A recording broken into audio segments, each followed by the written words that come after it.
তো নমস্কাৰ বন্ধুসকল, মোৰ চেনেলটোলৈ আপোনালোক সকলোকে স্বাগতম জনাইছোঁ। আজি বহুত দিনৰ মূৰত ওলাই আহিছোঁ। ৰাতিপুৱাতে মানে পিঠিত দুখ পাই আছিলোঁ ডাঙৰকৈ, একদম মানে উঠিব বহিব ভালকৈ পৰা নাছিলোঁ। সেইটো কাৰণে এবচেণ্ট কৰিছিলোঁ মানে ফিল্ডত অহাটো কেইদিনমানৰ কাৰণে। তো যোৱাকালিৰ পৰা অকণমান ভাল লাগিছেগৈ, মানে সেইটো কাৰণে থাকিব পৰা নাই ফিল্ডলৈ। সদায় ওলাব মন যায়, ৰানিং কৰিব নোৱাৰিলেও আহিব মন যায়, কিন্তু অকণমান ৰেষ্ট লওঁ বুলি চবেই কোৱাৰ কাৰণে ঘৰৰ মানুহবোৰে ৰেষ্ট ল'লোঁ আৰু আজি ওলাই আহিছোঁ। ফিল্ডলৈ যাওঁ, কোনে ওলাইছে কোনে ওলোৱা নাই। তো এতিয়া গৈ পিনি চামগৈ। আৰু মোৰ লগত আহিছে মোৰ ভাইটি এটা, সি বহুত ফুটবল খেলি ভাল খেলে। এইটো চাওক আমাৰ মাহীৰ ল'ৰা। তো ময়ো বহুত দিনৰ মূৰত আহিছোঁ। আজি 10 দিন মানেই হৈ গ'ল গাইজ, আহিব পৰা নাই গা বিষ সেইবোৰ হোৱাৰ কাৰণে। তো আজি লং জাম্পো মাৰি চাম। এইটো চাওক লং জাম্প সৰু সৰু ল'ৰা ছোৱালীবোৰে মাৰিছে যেন পাইছোঁ, ডাঙৰ মাৰিলে এনেকুৱা হৈ নাথাকে বাৰু।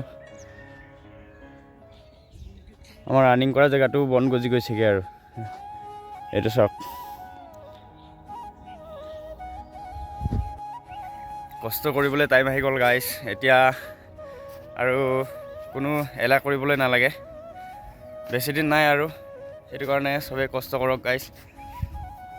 মে মাহতে বুলি কৈছে, তেতিয়া ৰানিং চানিং কৰিব দিব। আৰু ৰানিং কৰাৰ কেইদিনমান পাছতেতো এক্সামো পাতি দিব। তো আপোনালোক সকলোৱে কষ্ট কৰক গাইজ। এতিয়া মই দুখ পোৱাৰ কাৰণে ভালকৈ ৰানিং চানিং কৰিব পৰা নাই আৰু ভিডিঅ' আপলোড দিব পৰা নাই গাইজ। নিজকে বেয়া লাগি আছে। সেইদিনা কি হ'ল আচলতে মানে ঘৰত বাঁহ কাটিছিলোঁ জেওৰা দিবৰ কাৰণে। তো বাঁহ কাটোঁতে মানে বাঁহ টানিবলৈ কোনো লগৰ নাছিলে, অকলে টানিবলগীয়া হৈছিলে। তেতিয়া বহুত কষ্ট কৰি টানিছিলোঁ মানে বাঁহডাল। এনেকৈ কষ্ট কৰি টানোতে মানে গাইজ অকণমান পিঠিত দুখ পালোঁ, কিবা এনেকৈ ওলমা খাই গ'লোঁ মানে মানুহটো মই। সেইটো কাৰণে দুখ পালোঁ। তো সেইটো কাৰণে ফিল্ডলৈ আহিব পৰা নাই এইকেইদিন। আজি 10 দিন মানেই হৈ গ'ল। এতিয়া আজি যদি গাটো নিবিষায়, পিঠিটো মানে পূৰা বিষাইছে, বেণ্ডেজ মাৰি থৈছোঁ পিঠিত। আজি মানে যোৱাকালি এৰাই দিছোঁ অকণমান কমাৰ কাৰণে, মলম চলম লগাই আছোঁ। তো আজি ৰানিং কৰি চাওঁ, যদি ৰানিং কৰি থাকোঁতেও যদি বিষায় আকৌ এবচেণ্ট কৰিব লাগিব, বা কিহত দুখ পাইছোঁ এক্সৰে কৰি চাবগৈ লাগিব। এতিয়া অকণমান গাটো গৰমাই লওঁ, ষ্ট্ৰেচিং কিবা কিবিবোৰ কৰি লওঁ, তাৰপিছত ৰানিং কৰি চাওঁ। লং ৰানিং কৰোঁ না শ্বৰ্ট ৰানিং কৰি চাওঁ, লাহেকৈ কৰি চাওঁ কি হয়। তাৰপিছত লং জাম্পো মাৰি চাম। লং জাম্পটো মাৰোঁ নামাৰোঁ ক'ব পৰা নাই, মানে পিঠিটোত বিষ হৈ আছে, বেছিকৈ বিষাবও পাৰে। ৰানিং কৰিলে যদি নিবিষায় তেতিয়া লং জাম্পটো মাৰি চাম। এই ফুটবল প্ৰেক্টিচ কৰিব, তাৰপিছত মই ৰানিং কৰিম। এজনো নাই চাওক, সেইফালে খুৰা এজন কোনোবাই গৰু এটাহে লৈ গৈ আছে, সেইফালে ক'ৰবাত এৰাল দিব চাগে। তো এজনো নাই। তো 8 পাক মাৰিলোঁ গাইজ, বিষটো অনুভৱ হোৱা নাই বাৰু। শকত হ'লোঁ কেনে গাইজ চাওক, সেইফালে বাঢ়ি গৈছেগৈ গালত। 10 দিনমান ৰেষ্ট কৰিলোঁ, শকত হৈ গৈছোগৈ। খোৱা বোৱাটো মানে ভালকৈ খাইছোগৈ, আগৰ নিচিনা ইমান কিবা কৰি খোৱা নাই। আৰু মাছ মাংস খাইছে যে, সেইটো কাৰণে এনেকুৱা হৈছে নেকি। তো অকণমান ৱেটটোও বাঢ়িছেগৈ গাইজ, ফেপনিটো বাঢ়িছে আৰু খোচা নাই বাৰু। বিষটো হোৱা নাই গাত, অকণ এনেই বিষায়। সেইটো কাৰণে লং জাম্পটো মাৰি চাম 2বাৰমান, কি হয় দেখা যাব। ফেপাইছোঁ কিন্তু বহুত ফেপাইছোঁ। এইটোৱে হ'ব গাইজ ৰানিং নকৰাকৈ থাকিলে চবৰে। সেইটো কাৰণে ৰানিং কৰিব লাগে গাইজ, ৰানিং নকৰাকৈ মাৰিলেও কিবা হৈ যাব। আৰু তামোল খালোঁ 2 দিনমান গাইজ চাওক, দাঁত একদম ৰঙা হৈ গৈছে, ব্ৰাছ মাৰিও গুচাব পৰা নাই। তামোলটো খোৱাটো এৰিব লাগে, সেইটো কাৰণে ফেপনিটো ওলাইছে। 10 দিনমান হৈ গ'ল, সেইটো কাৰণে তামোলটো ঘৰত খাইছিলোঁ কেইদিনমান। টেবলেট খাই পিনি তিতা লাগে মানে, সেইটো কাৰণে খাই দিলোঁ তামোলটো। সেনেকৈ কেইদিনমান খালোঁ, একদম ফেপনিটো বাঢ়ে। এইবোৰ গাইজ নাখাব, মই আগতে কোৱা আছে এইবোৰ খোৱাটো এৰিব লাগে বুলি, কিন্তু ৰেষ্ট কৰি আছোঁ বুলি ঘৰত খাইছিলোঁ। খোচা নাই কিন্তু ফেপনিটো বাঢ়িছে, হ'ব পাৰে সেইটো কাৰণেও। তো গাইজ গা বিষটো হোৱা নাই ইমানকৈ, সেইটো কাৰণে লং জাম্পটো মাৰি চাওঁ 2বাৰমান, কি হয় মাৰি চাওঁ। 10 দিনমান ৰেষ্ট কৰাৰ পাছত কিমান যাওঁ আগতেতো 18-19 মান গৈছিলোঁ। তো এতিয়া কিমান যাওঁ, ৰানিং কৰি মেলি ফেপনিও হৈছে। তো চাওঁ এতিয়া গাইছ, জঁপিয়াই চাওঁ। আৰু বহুতে কৈ থাকে মোক মোৰ লং জাম্প অহা নাই বুলি কৈ থাকে আৰু টিপছ লাগে বুলি কয়। তো মোৰ ভিডিঅ' আগতে অলৰেডি দি থোৱাই আছে লং জাম্পৰ টিপছ ভিডিঅ'। তো কেনেকৈ কৰিব লাগে আপোনালোকে চাই ল'ব, লং জাম্পটো কেনেকৈ মাৰিব লাগে সেইবোৰ সকলোবোৰ আপোনালোকে চাই ল'ব। সেইবোৰ চাই পিনি প্ৰেক্টিছ কৰিব, এক্সাৰচাইজবোৰ আপোনালোকে ইম্পৰ্টেণ্টলি কৰিব আপোনালোকে, তেতিয়াহে আপোনালোকৰ ইম্প্ৰুভ হ'ব। তো চাওঁ, বহুত দিনৰ মূৰত আজি ময়ো লং জাম্প মাৰিম বুলি ওলাই আহিছোঁ। তো কিমান যায়।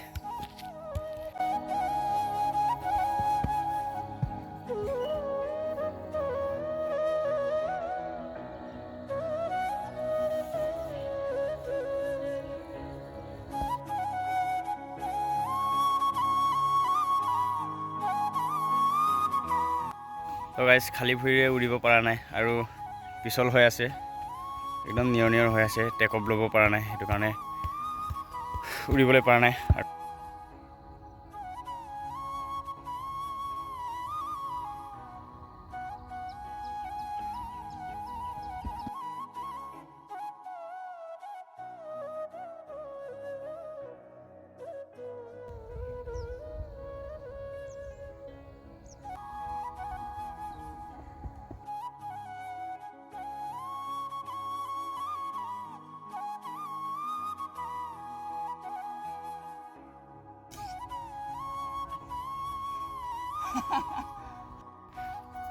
গাইজ ইমান দিনৰ মূৰত মাৰিছোঁ, যোৱা নাই। 17 গৈ আছিলে খালী ভৰিৰে, পিছল মানে ৰাতিপুৱা নিয়ৰ কলি পৰি থকাৰ কাৰণে পিছল হয়। তো এইটো 16 প্লাছ আছে। এইফালেলৈকে মাৰি দিছোঁ, 18 ওপৰত গৈছে। এতিয়া স্পাইক লৈ মাৰিছোঁ। এতিয়া কম্পালচৰি 18 প্লাছ মাৰিবই লাগিব চবেই, তেতিয়াহে মানে তাত 16 যাবগৈ। কিবা এটা ৰানিং চানিং কৰি কষ্ট হ'ব ন, বহুত কষ্ট হ'ব। সেইটো কাৰণে ইমান কৰাৰ পাছত আমাৰতো তাত 17 প্লাছ এনেকৈ যাব চাগে। 17 প্লাছ মাৰিলে 16 প্লাছ যাব বুলি মাৰিব লাগিব গাইছ। 18 মাৰিলে 17 প্লাছ যাব বুলি মাৰিব লাগিব। তো ফাৰ্ষ্ট ডিভিজন আশা কৰিলে গাইছ ছেকেণ্ড ডিভিজন পায়। লেটাৰ ষ্টেণ্ড মাৰোঁ বুলি ক'লে মানে কি পায় জানেই আৰু, সেইটো কাৰণে অকণমান হেৰিকৈ দিব লাগিব। তো এতিয়া একবাৰ লং জাম্প মাৰি লওঁ গাইছ, তাৰপিছত দেখাই আছোঁ। তো এইবোৰ চাওক গাইছ, আমাৰ ইণ্টাৰভিউ দিবলগীয়া ল'ৰাবোৰ, এইবোৰ লং পেণ্ট পিন্ধি আহে চাওক, এনেকৈ ৰানিং কৰিবলৈ নাহে ইয়াতে, এনেই আহিছে চাওক। ইয়াতে মানে হেভিকৈ ৰানিং কৰোঁ বুলি মানে নামাৰাকৈ আছে, ভাবিছে পাছতো ঠিক কৰিম বুলি, কিন্তু গম পাই যাব পাছত।